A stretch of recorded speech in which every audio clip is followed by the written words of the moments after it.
I published my first video on January 7th, 2023, exactly 1 year from today. I made it into the YouTube Partner Program about 5 months later on May 23rd, which means I was monetized for about 7 months in 2023.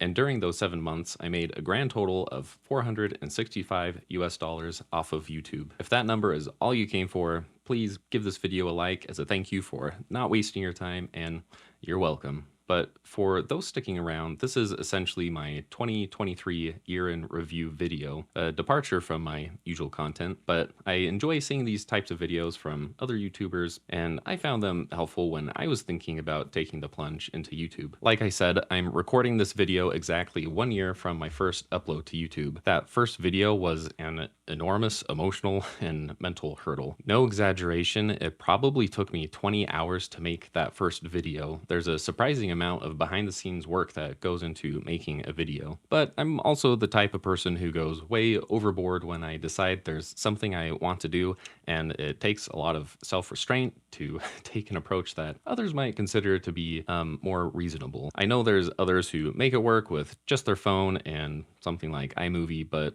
I'm not that person. Anyway, that first video is still on my channel, but I delisted it because it's just so painful to watch and I cringe so much when I watch it. But it's also a reminder of how far I've come in just 1 year, where I can say I've made some content that I'm truly proud of. So the cat's already out of the bag. I only made $465, which really is not that much. Most of my recent videos have been on split mechanical ergonomic keyboards, which sadly are kind of expensive, but that $426 was enough to cover the cost of one of the keyboards that I got. But that $465 can be split into two categories of YouTube AdSense and Amazon affiliate links. For YouTube AdSense, I made $426, and for the affiliate links, I only made about $39. I didn't go very hard on the affiliate links. In fact, I think I only put them on like 2 of my videos. So could I have made more? Yes, absolutely. But I also didn't start this YouTube channel with that goal in mind. For me, this has really been about just self-growth and a learning opportunity. I'm starting to see how I could increase the earning potential for my channel, but as of now, that's still kind of a secondary goal, where the primary goal will continue to be to learn and grow and make videos on things that I'm personally passionate about. But some interesting numbers I have is that I reached 41.1 thousand views on shorts, which honestly I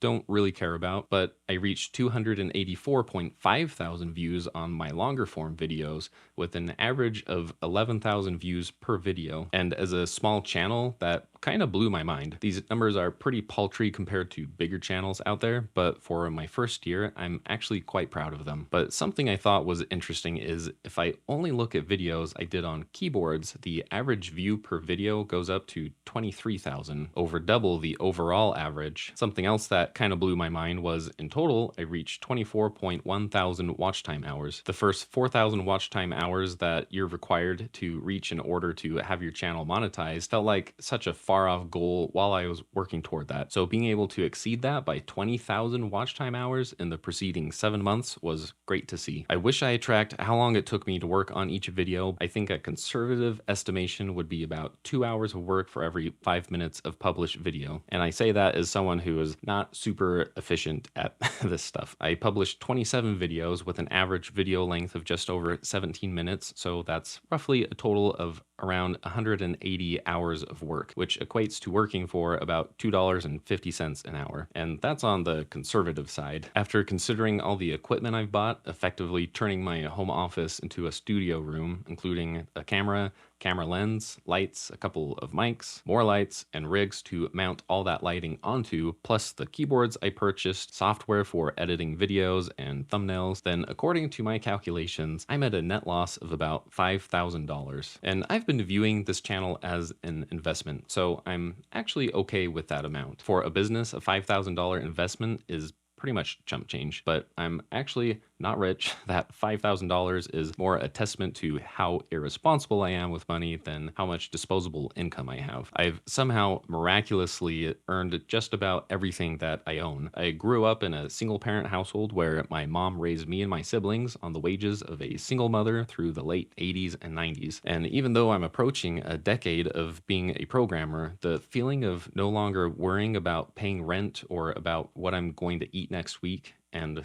occasionally wondering where my next meal will come from, or carrying around the anxiety that I was always just one unexpected car repair away from complete financial ruin, not having to worry about those things still feels kind of foreign to me, despite the fact that I make a comfortable living and have been stable on my feet for a while now. But why am I bringing any of this up? Well, I think it's mostly two things. First, I just want to acknowledge that where I'm at is as much due to whatever innate abilities I may possess as it is due to divine intervention. I'm a man of faith, so others might rightfully call it just simple dumb luck. But either way, there were a few plays I made in life that made all the difference when, at the time, I had no idea that those decisions would lead to where I'm at today. Basically, I'm just trying to express gratitude because I'm not owed anything, and being able to make content for all of you is actually quite a privilege. But the second thing is, you don't need a vast majority of the crap I have in order to bring value to YouTube. I just happen to be incredibly fortunate enough to be in a position where I can afford a larger upfront investment. But more importantly, I have an amazing wife who's more patient with me than I deserve and my biggest supporter. However, there's a few things that do make a big difference, and those things are just a decent mic and good lighting, and of course, a camera. The staples of my high production quality continue to be an affordable microphone, some cheap lights I got on Amazon for 70 or 80 bucks, and my camera that really could be replaced with my phone. All the extra gear I have are just extras to make my life easier, but categorically are unnecessary. But moving on, 2023 was a big year of growth for me because of this channel. I'm in actual awe by the contrast of how insanely uncomfortable it was to start this channel versus the mundanity almost of recording a video now. The initial fear and discomfort sucked, but once I got over the initial mental hurdle, it's been pretty much free sailing. There were absolutely times I felt impossibly frustrated with myself and desperately wanted to give up. But by this point in life, I've gone through the process of trying to learn something new, failing over and over to the point of feeling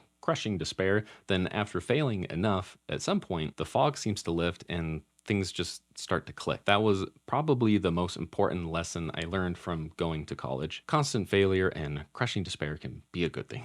But just kidding, I'm actually kind of anti-college. But due to its unique environment, I learned to be far less afraid of sucking so terribly at stuff because I've proven to myself over and over that if I don't give up, eventually I'll get it. And within 6 or 7 months of starting my channel, it stopped feeling uncomfortable to sit in front of the camera and record. I wanted to start a YouTube channel for years, but the only thing that made that fear go away was actually doing it. It gets better, and the feeling of accomplishment on the other side is great, but I still have a ton of room for improvement. I put a lot of effort into my videos, and by a lot of effort, I mean it takes everything I have to produce what I consider mediocre results. I really appreciate the comments left by some of you about how polished my videos are and how well spoken I am. If you could only see behind the scenes. I'm not exaggerating when I say I only use about 10% of the actual footage I record, maybe 20% on a good day, because so much of it is me just stumbling over my words and saying the same sentence over and over. It's all smoke and mirrors, folks. And I'm not trying to be self-critical. I'm actually very confident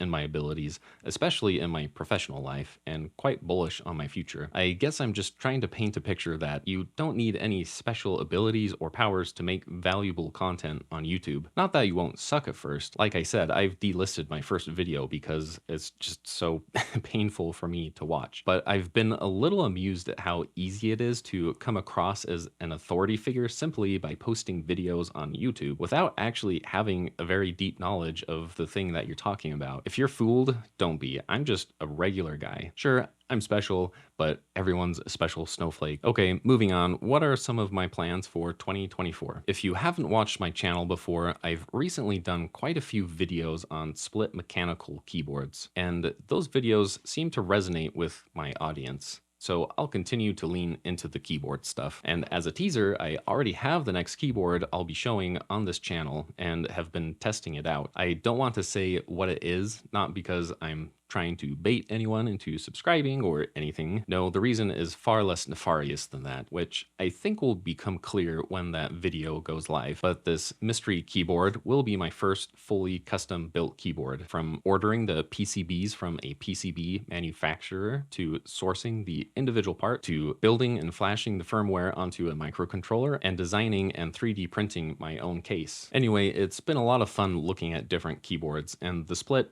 ergonomic, fully programmable mechanical keyboard space is pretty niche with a lot of opportunity there. But my passion and the reason for starting this channel in the first place is just programming and the art of software engineering. Technical deep dive videos was originally what I had planned for this channel, but those are by far my worst performing videos. But this is the reality. Educational videos that try to go past just scratching the surface just don't perform very well. And I really get it now.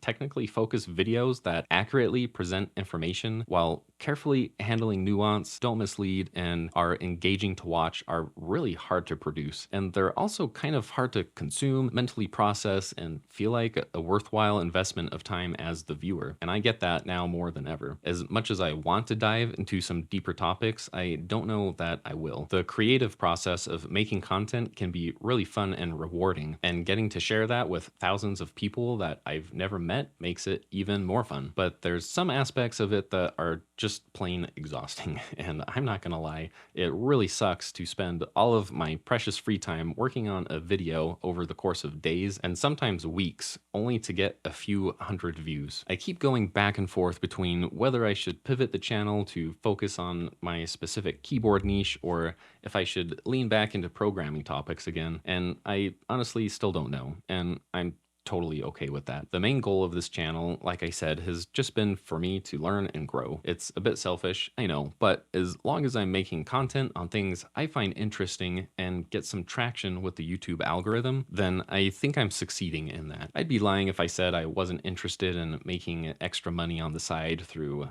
AdSense, affiliate links, brand deals, etc., but only if it aligns with my personal goals and values and is content that I myself would enjoy. I'm not going to sit here and pretend I am incorruptible and I'm not tempted by money, but until I get a multi-year brand deal that replaces my salary as a senior software engineer, plus commissions for me to peddle their products regardless of how good they actually are, with guarantees of maximum creative freedom, then you have my word that I will only recommend products I've personally used, would buy for myself, and feel comfortable recommending to a close friend or member of my family. And that leads to my final goal, which is to just enjoy the process and not stress myself out too much. I'm okay with some stress. I think some stress is good and necessary, but not when it gets out of hand. If I get punished by the YouTube algorithm because I can only produce one video a month without losing my sanity, then I'm okay with that. If you've made it this far into the video, thanks for watching and have a great day, and I hope to catch you in the next one.